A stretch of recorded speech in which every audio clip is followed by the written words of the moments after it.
Hello everyone, my name is Kaylee. I am a health fitness specialist at Corporate Fitness Works. This is the 4th week of my foam rolling videos. So the first week we talked about which foam roller to get, when to use it, how to use it, that kind of thing.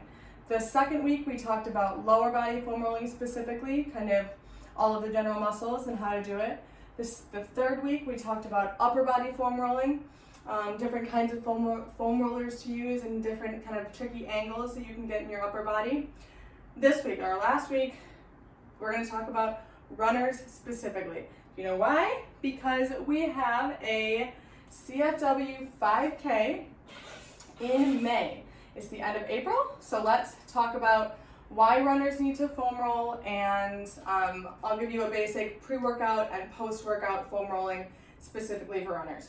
So, with running, foam rolling has been shown to increase the range of motion for our, pre-foam rolling before you run, and also decrease delayed onset muscle soreness for post-running.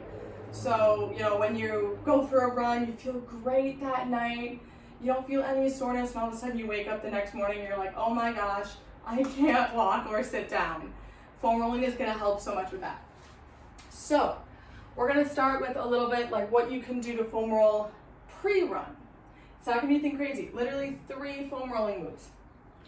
This doesn't necessarily need to be your routine if your routine works for you, but these are specifically 3 great pre-running foam rolling areas. So the calves. Obviously when you're running, you're using your calves a lot. So we're going to start with our foam roller. I'm going to foam roll my right side. You obviously would do both. I'm going to do just one side for you guys. So my right leg is outstretched. My left leg is bent to start off with. I'm going to push up so my glutes are off the ground, and I'm just going to gently roll all the way up and all the way down my calf. I know if you watched my lower body foam rolling that you already know how to do this, but refresher never hurt anybody. If you want a little bit extra weight, you pick that other leg up, that left leg that's on the ground right now, you pick it up and you put it on top. Provides a little extra weight. You don't need to if this hurts your wrists.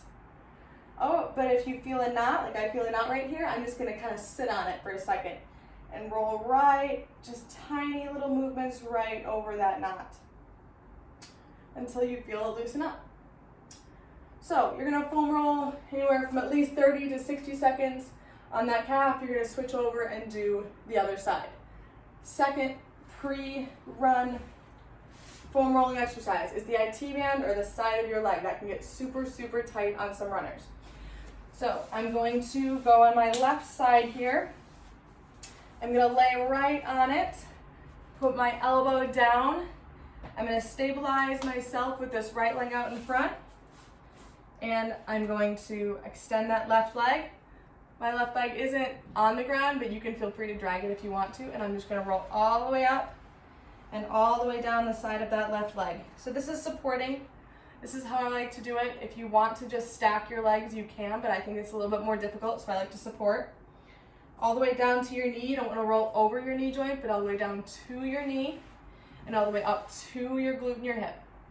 If you feel that knot like I do right here, again, I'm just going to sit on it. I'm going to do tiny little rolls back and forth until I feel that loosen up. Think of it as like a shoelace knot. You got to kind of pick at it a little bit. And finish off all the way down, all the way up. For time's sake, I'm going to say that was at least 30 seconds, if not 60 seconds, and then you do it on both sides.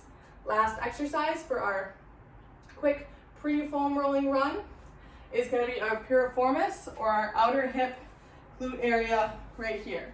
So again, I'm on my left side. I'm going to outstretch kind of like in the position you were doing for your calf. I'm going to sit on it right where my glute meets my hamstring. My left leg is kind of to the side a little bit, and I'm going to go up and down. These are little movements now. I know our calf and our IT band were big, but this is just a little area. So you're going right here, right at the glute outer hip area. I'm not going down my hamstring. I'm not going up my back. Just hitting right here. Same thing. You feel that knot. You sit on it. You do tiny little pulses. With this one, I would recommend just keeping that anchor leg down, which is my right side right now, supporting myself with my foot. 30 to 60 seconds on that side, switch, same thing the other side. And you're ready to go for your run. So you go for your nice run, you feel great, you had a great time, your endorphins are flowing, and now we're gonna do post run. So we're gonna flip and do our hamstring to the back of our leg, because those can get very tight, myself included. So very similar to your calf. So we're under, the foam roller is underneath our hamstring. I like to start it at the kind of base right before I hit the back of that knee joint.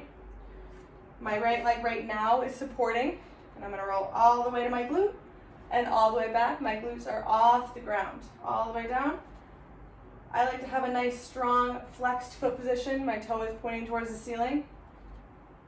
All right, so now I want a little bit more weight, same as the calf. So I'm gonna pick that right foot up, put it on the ground, put it on top of that leg, and roll back and forth. Same thing, you feel that knot.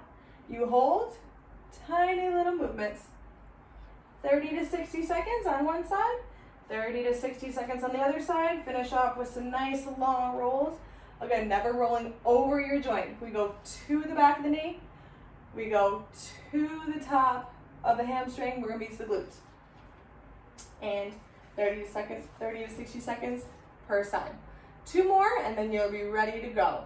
So we've got our adductors, the muscles that bring our legs together, so our inner thigh. This one's a little bit tricky. There's a couple different ways we can do this, but I'm going to lay on my left side. My left leg is going to be outstretched. My foam roller is going to be, my body, it's going to be lengthwise just like my body is. And I'm going to set that foam roller right at the inner part of my thigh. My right leg, which I'm going to be foam rolling, is in an L shape. I'm going to roll forward till it's at the very end of my thigh, and I'm going to roll backwards so it's almost to my knee. So I've got forward and backwards. It's a little tricky to get set up, but once you get it, you'll understand. So my left leg is totally outstretched. I'm rolling back onto near my glutes. I'm rolling forward. A lot of this movement comes from our hips. The foam roller is parallel with my body, perpendicular with my thigh. All right, so you find that spot. You rub it a little bit, really dig into it, and finish off with some nice long strokes all the way to the knee, all the way to the inner thigh. 30 to 60 seconds per side. We've got one more. We've got our quads to the front of your leg. That obviously sometimes takes a beating when we run, right? So this is going to be one where we're face down. So I've got my foam roller right at the top of my knee. I like to have my left side kind of in an L a little bit to support, and roll all the way up to my hip joint and all the way back to my knee joint. You may need to do a little bit of an army crawl if you really want to get that all the way, but that's why the other side is supporting you. You want a little bit extra weight? You can go ahead and put that leg on top. You're kind of doing like a plank shift almost, except your weight is going to be on that foam roller. You can also do both quads at the same time. If you want to save a little bit of time, then you only need to do it for 60 seconds instead of 2 minutes. Same thing, you find that spot, you roll it out, you finish off with some long strokes, all the way to the top of your knee, all the way to the bottom of your hip. So it's just 3 exercises pre, 3 exercises post. It's like 5 minutes total for each. You're going to increase your range of motion, you're going to be a better athlete, you're going to decrease your delayed onset muscle soreness, you're actually going to be able to sit down the day after you go for your run.